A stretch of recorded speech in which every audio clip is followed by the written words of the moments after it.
Good morning guys, आप सभी का स्वागत है आपके और हमारे अपने यूट्यूब चैनल वर्ल्ड जीके अड्डा पर। फ्रेंड्स, आज के इस वीडियो में हम डिस्कस करेंगे 15 अक्टूबर 2022 के डेली करंट अफेयर्स के बारे में। तो चलिए अब हम स्टार्ट करते हैं फर्स्ट क्वेश्चन से। तो हमारा फर्स्ट क्वेश्चन है, जम्मू कश्मीर और लद्दाख उच्च न्यायालय के नए मुख्य न्यायाधीश कौन बने हैं? सही आंसर है ऑप्शन ए, न्यायमूर्ति अली मोहम्मद मागरी। तो आपको याद रखना है कि जम्मू कश्मीर और लद्दाख उच्च न्यायालय के जो नए मुख्य न्यायाधीश बने हैं इनका नाम है न्यायमूर्ति अली मोहम्मद मागरे। और फ्रेंड्स, आपको बता दूं कि न्यायमूर्ति अली मोहम्मद मागरे जो हैं इन्होंने जम्मू कश्मीर और लद्दाख के उच्च न्यायालय के नए मुख्य न्यायाधीश के रूप में शपथ ले ली है। और जम्मू कश्मीर के लेफ्टिनेंट जनरल हैं मनोज सिन्हा, इन्होंने न्यायमूर्ति अली मोहम्मद मागरे को पद की शपथ दिलाई है और इन्होंने न्यायमूर्ति पंकज मित्तल की जगह ली है, जिन्हें कि फ्रेंड्स राजस्थान उच्च न्यायालय में स्थानांतरित कर दिया गया है। तो यहाँ पे फ्रेंड्स बात हुई है उच्च न्यायालय की। आइए उच्च न्यायालय से रिलेटेड स्टैटिक जीके जान लेते हैं और ये सभी इंपॉर्टेंट क्वेश्चंस हैं। तो फर्स्ट है, उच्च न्यायालय के मुख्य न्यायाधीश व अन्य न्यायाधीशों की नियुक्ति कौन करते हैं? तो ये करते हैं राष्ट्रपति। उच्च न्यायालय के न्यायाधीशों की योग्यताओं का उल्लेख संविधान के किस अनुच्छेद में दिया गया है? तो ये दिया गया है अनुच्छेद 217(2) में। उच्च न्यायालय के क्षेत्र अधिकार को घटाने या बढ़ाने का अधिकार किसको प्राप्त है? तो ये प्राप्त है भारतीय संसद को। नेक्स्ट है, उच्च न्यायालय का न्यायाधीश कितनी आयु तक अपने पद पर रह सकता है? आंसर है 62 वर्ष की आयु तक। उच्च न्यायालय में प्रथम महिला मुख्य न्यायाधीश कौन थी? आंसर है श्रीमती लीला सेठ। और भारत का सबसे पुराना उच्च न्यायालय कौन सा है? तो ये है कोलकाता उच्च न्यायालय। और उच्च न्यायालय के न्यायाधीशों को उसके पद व गोपनीयता की शपथ कौन दिलाता है? तो ये दिलाते हैं राष्ट्रपति। अगला क्वेश्चन हमारा, भारत में एक दिन के लिए यूके की यानी कि यूनाइटेड किंगडम की उच्चायुक्त कौन बने हैं? और उच्चायुक्त का मतलब है हाई कमिश्नर। तो इसका सही आंसर है ऑप्शन बी, जागृति यादव। तो फ्रेंड्स, आपको याद रखना है कि भारत में एक दिन के लिए यूके की उच्चायुक्त ये बनी है जागृति यादव। तो लखनऊ की रहने वाली हैं जागृति यादव, इनको भारत में एक दिन के लिए यूके की उच्चायुक्त बनाया गया है। और इस दौरान इन्होंने राजनयिक गतिविधियों को बहुत करीब से अनुभव किया है और इन्होंने प्रमुख बैठकें आयोजित की हैं, चर्चाओं में भाग लिया है और कार्यक्रमों में ये शामिल हुए हैं। नेक्स्ट क्वेश्चन हमारा, किसानों को सिंचाई की सुविधा प्रदान करने के लिए किस राज्य की सरकार ने हिमकैड योजना को शुरू किया है? सही आंसर है ऑप्शन डी, हिमाचल प्रदेश। तो किसानों को सिंचाई की सुविधा प्रदान करने के लिए हिमाचल प्रदेश की सरकार ने हिमकैड योजना को शुरू किया है। और फ्रेंड्स, आपको बता दूं कि हिमाचल प्रदेश राज्य की सरकार ने किसानों को सिंचाई की सुविधा प्रदान करने के लिए हिमकैड नाम से एक योजना को लॉन्च किया है। और फ्रेंड्स, आपको बता दूं कि आंकड़ों के अनुसार हिमाचल प्रदेश का लगभग 80% कृषि क्षेत्र वर्षा पर निर्भर करता है। और यह योजना जो है ये बेहतर जल संरक्षण, फसल विविधीकरण और एकीकृत खेती के लिए किसानों के खेतों को शुरू से अंत तक संपर्क प्रदान करेगी। यहाँ पर फ्रेंड्स बात हुई हिमाचल प्रदेश की। आइए हिमाचल प्रदेश के बारे में जान लेते हैं। तो हिमाचल प्रदेश की 2 राजधानियां हैं, ग्रीष्मकालीन है शिमला और शीतकालीन है धर्मशाला। हिमाचल प्रदेश के सबसे पहले मुख्यमंत्री थे यशवंत सिंह परमार जी और वर्तमान में कौन है? जयराम ठाकुर जी। हिमाचल प्रदेश के सबसे पहले राज्यपाल थे एस चक्रवर्ती, वर्तमान में कौन है? राजेंद्र अरलेकर। हिमाचल प्रदेश के मुख्य न्यायाधीश हैं अमजद ए सईद। और जो हिमाचल प्रदेश का राजकीय पक्षी है ये है जुजराना, राजकीय पशु है बर्फीला तेंदुआ। और हिमाचल प्रदेश में जो शिमला है, शिमला का उपनाम है पहाड़ियों की रानी, काफ़ी बार एग्जाम में पूछा गया है। हिमाचल प्रदेश में लोकसभा सीटें हैं 4, राज्यसभा सीट है 3 और विधानसभा सीट कितनी है? 68। और हिमाचल प्रदेश के प्रमुख लोक नृत्य हैं नाटी, कड़थी, डांगी, छनक छम, कयांग माला, दानव लोक नृत्य। और हिमाचल प्रदेश में नदियाँ कौन कौन सी हैं? सतलुज नदी, चिनाब नदी, यमुना नदी, रावी नदी और व्यास नदी। और फ्रेंड्स, अगर आपको वीडियो पसंद आ रही है तो वीडियो को लाइक और शेयर करना ना भूलें और कमेंट करके भी आपको ज़रूर बताना है कि वीडियो आपको कैसी लगी। नेक्स्ट है, राष्ट्रपति द्रौपदी मुर्मू ने कहाँ पर परम कामरूप सुपर कंप्यूटर सुविधा का उद्घाटन किया है? सही आंसर है इस क्वेश्चन का ऑप्शन सी, IIT गुवाहाटी में। तो राष्ट्रपति द्रौपदी मुर्मू ने IIT गुवाहाटी में परम कामरूप सुपर कंप्यूटर सुविधा का जो उद्घाटन है ये किया है। फ्रेंड्स, आइए इस सुपर कंप्यूटर की खास बात क्या है ये जान लेते हैं। तो भारत की राष्ट्रपति द्रौपदी मुर्मू ने आईआईटी गुवाहाटी में परम कामरूप सुपर कंप्यूटर सुविधा का उद्घाटन किया है। और यह सुविधा है ये विभिन्न वैज्ञानिक क्षेत्रों जैसे कि मौसम, जलवायु, जैव सूचना विज्ञान, कंप्यूटेशनल एआई आदि में उन्नत अनुसंधान करने के लिए प्रदान की जाएगी। और यह एक अत्याधुनिक सुपर कंप्यूटर है जिसे कि राष्ट्रीय सुपर कंप्यूटिंग मिशन के तहत स्थापित किया गया है।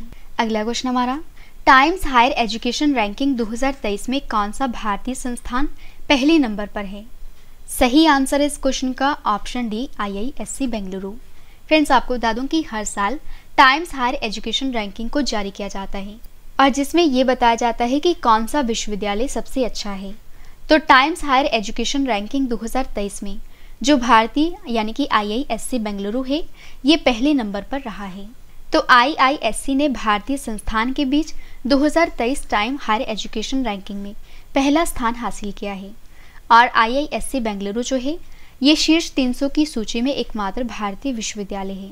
और टाइम्स हायर एजुकेशन की 2023 रैंकिंग में 75 संस्थानों की विशेषता के साथ भारत इस लिस्ट में छठे नंबर पर रहा है। और इसमें अन्य भारतीय संस्थान है IIT रोपड़, IIT इंदौर और IIT गांधीनगर। और फ्रेंड्स, वहीं अगर हम बात करते हैं विश्व में सबसे अच्छा विश्वविद्यालय, तो इसमें जो ऑक्सफोर्ड विश्वविद्यालय है ये दुनिया में रैंकिंग में सबसे ऊपर है, जो कि फ्रेंड्स लगातार 7वें वर्ष लगातार पहले नंबर पर रहा है इस लिस्ट में। अगला क्वेश्चन हमारा, अंतर्राष्ट्रीय ई कचरा दिवस 2022 कब मनाया गया है? तो ये मनाया गया है 14 अक्टूबर को। तो इंटरनेशनल ई वेस्ट डे 2022 ये मनाया गया है 14 अक्टूबर को। आइए जान लेते हैं ये दिवस क्यों मनाया जाता है। तो हर साल अंतर्राष्ट्रीय ई कचरा दिवस 14 अक्टूबर को आयोजित किया जाता है, जो कि ई कचरे के प्रभावों और ई उत्पादों के लिए परिपत्रता बढ़ाने के लिए आवश्यक कार्यों पर प्रतिबिंबित करने का अवसर है। और अंतर्राष्ट्रीय ई कचरा दिवस 2022 की थीम क्या है? चाहे कितना भी छोटा क्यों ना हो, सभी को रिसाइकल करें। फ्रेंड्स, आपको ये भी बता दूं कि अगर आपको साइंस, मैथ, कंप्यूटर और राज्य से रिलेटेड स्टैटिक जीके पढ़नी है तो हमारी जो दूसरी वीडियो का टाइम है ये है शाम के 4 बजे। और अगर आपको डेली करंट अफेयर पढ़ना है डिटेल में तो हमारी इस वीडियो का टाइम है सुबह के 4 बजे। और जिन फ्रेंड्स ने अभी तक हमारे इस चैनल को सब्सक्राइब नहीं किया है तो वो हमारे इस चैनल को सब्सक्राइब कर लीजिए। हमारे इस चैनल का नाम है वर्ल्ड जीके अड्डा। नेक्स्ट है WWF यानी कि वर्ल्ड वाइल्ड फंड की लिविंग प्लैनेट रिपोर्ट 2022 के अनुसार 1970 के बाद दुनिया भर में वन्य जीवों की आबादी में कितने प्रतिशत की गिरावट आई है? तो सही आंसर है ऑप्शन डी, 69% की। फ्रेंड्स, आपको बता दूं कि WWF की लिविंग प्लैनेट रिपोर्ट 2022 के अनुसार 1970 के बाद दुनिया भर में वन्य जीवों की आबादी में 69% की गिरावट देखी गई है। तो WWF की लिविंग प्लैनेट रिपोर्ट 2022 के अनुसार 1970 और 2018 के बीच वन्य जीव आबादी में 69% की गिरावट आई है। और लैटिन अमेरिका और कैरिबियाई क्षेत्रों में विश्व स्तर पर निगरानी की गई है कि वन्य जीव आबादी में सबसे बड़ी गिरावट 94% देखी गई है। और अफ्रीका में वन्य जीव आबादी में 66% और एशिया प्रशांत में 5% की गिरावट देखी गई है। जबकि अन्य प्रजातियों के समूहों की तुलना में मीठे पानी की आबादी में औसतन 83% की गिरावट आई है। नेक्स्ट क्वेश्चन हमारा, भारत का पहला स्लेंडर लॉरिस अभयारण्य कहाँ पर स्थापित किया जाएगा? सही आंसर है ऑप्शन बी, तमिलनाडु में। तो भारत का जो पहला स्लेंडर लॉरिस है अभयारण्य है ये स्थापित किया जाएगा तमिलनाडु राज्य में। और फ्रेंड्स, आपको बता दूं कि जो स्लेंडर लॉरिस है ये लॉरिडे परिवार से संबंधित प्राइमेट की एक प्रजाति है। और ये लंबे और पतले अंगों, बड़े कान, नुकीले थूथन व आंखों वाले काले या गहरे भूरे रंग के एक दुबले पतले रूप में दिखाई देता है। और ये है इसकी फोटो। तो तमिलनाडु सरकार ने करूर और डिंडीगुल जिलों में देश का पहला भारतीय अभयारण्य को स्थापित करेगी। और ये अभयारण्य जो है ये राज्य के करूर और डिंडीगुल जिलों में 11,806 हेक्टेयर क्षेत्र में फैला होगा। तो हमारे जो क्वेश्चन की टाइप है ये है भारत का पहला। तो आइए भारत का पहला इससे रिलेटेड पिछले 5 करंट अफेयर्स जान लेते हैं। तो फर्स्ट है, मोढेरा को भारत का पहला 24x7 सौर ऊर्जा संचालित गांव घोषित किया गया है। बताइए यह किस राज्य या केंद्र शासित प्रदेश में है? आंसर है गुजरात में। दवा क्षेत्र में आत्मनिर्भर बनने के लिए भारत का पहला बल्क ड्रग पार्क कहां पर स्थापित किया जाएगा? आंसर है गुजरात के भरूच में। नेक्स्ट है, देश का पहला बहुकला सांस्कृतिक केंद्र किसके नाम पर रखा जाएगा? आंसर है नीता अंबानी के नाम पर। किस राज्य की पोलमपारा पंचायत हाल ही में देश की पहली डिजिटल रूप से साक्षर पंचायत बन गई है? आंसर है केरल की। भूस्खलन का पता लगाने के लिए भारत का पहला हिमस्खलन निगरानी रडार किस राज्य में स्थापित किया गया है? आंसर है सिक्किम में। अगला क्वेश्चन हमारा, 36वें राष्ट्रीय खेलों में सर्वश्रेष्ठ पुरुष खिलाड़ी का पुरस्कार किसने जीता है? तो ये जीता है साजन प्रकाश ने। फ्रेंड्स, जैसे कि आप सभी जानते हो कि हाल ही में 36वें राष्ट्रीय खेलों का समापन हो चुका है, तो 36वें राष्ट्रीय खेलों में सर्वश्रेष्ठ पुरुष खिलाड़ी का पुरस्कार ये जीता है साजन प्रकाश ने। तो जो साजन प्रकाश हैं ये केरल के तैराक हैं और इन्होंने 5 गोल्ड, 2 सिल्वर और 1 कांस्य पदक के साथ कुल 8 पदक जीते हैं। और 36वें राष्ट्रीय खेलों में सर्वश्रेष्ठ महिला खिलाड़ी का पुरस्कार जीता है हाशिका रामचंद्र ने। और जो हाशिका रामचंद्र हैं ये कर्नाटक की तैराक हैं और इन्होंने 6 गोल्ड, 1 कांस्य पदक के साथ कुल 7 पदक हासिल किए हैं। नेक्स्ट और लास्ट क्वेश्चन करें इस वीडियो का, विश्व दृष्टि दिवस 2022 कब मनाया गया है? सही आंसर है ऑप्शन बी 13 अक्टूबर को। तो वर्ल्ड साइट डे 2022 ये मनाया गया है 13 अक्टूबर को। तो दृष्टि हानि, दृष्टि देखभाल और आंखों से संबंधित अन्य मुद्दों के बारे में जागरूकता बढ़ाने के लिए हर साल अक्टूबर के दूसरे गुरुवार को विश्व दृष्टि दिवस मनाया जाता है और इस साल ये मनाया गया है 13 अक्टूबर को। और विश्व दृष्टि दिवस 2022 की थीम रखी गई है लव योर आइज। और फ्रेंड्स, जो थीम होती है काफ़ी बार एग्जाम में पूछी जाती है। तो फ्रेंड्स, मैंने आपको आज के इस वीडियो में 15 अक्टूबर 2022 के करंट अफेयर्स करवा दिए और जो मैंने आपको कल करंट अफेयर्स करवाए थे इनका एक बार आपको रिवीजन करवा देती हूँ।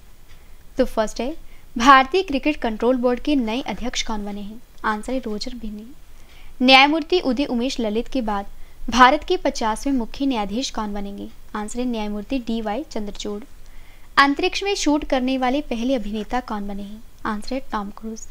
स्कूली बच्चों के बीच फुटबॉल को बढ़ावा देने के लिए किस राज्य ने सभी के लिए फुटबॉल नाम पहल को शुरू किया है?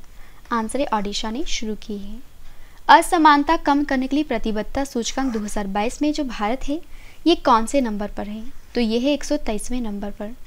आदर्श द्वीपिका को किस देश में भारतीय राजदूत नियुक्त किया गया है? आंसर है कुवैत में। और 36वें राष्ट्रीय खेलों की पदक तालिका में कौन सी टीम पहले नंबर पर है? आंसर है सर्विसेज। विश्व गठिया दिवस 2022 कब मनाया गया है? आंसर है 12 अक्टूबर को। इप्समर समुद्री अभ्यास के 7वें संस्करण में किस भारतीय नौसैनिक जहाज ने हिस्सा लिया है? आंसर है INS तरकश ने। भारत में मानसिक स्वास्थ्य सेवाओं तक पहुंच को बढ़ावा देने के लिए स्वास्थ्य मंत्रालय ने कौन सी पहल को शुरू किया है? आंसर है टेली मानस। तो फ्रेंड्स, मैंने आपको पिछले वाले करंट अफेयर्स का रिवीजन भी करवा दिया। फ्रेंड्स, वीडियो पसंद आए तो वीडियो को लाइक और शेयर करना ना भूलें। तो आज के लिए बस इतना ही। अब हम मिलते हैं अगली वीडियो में। तब तक के लिए जय हिंद, जय भारत।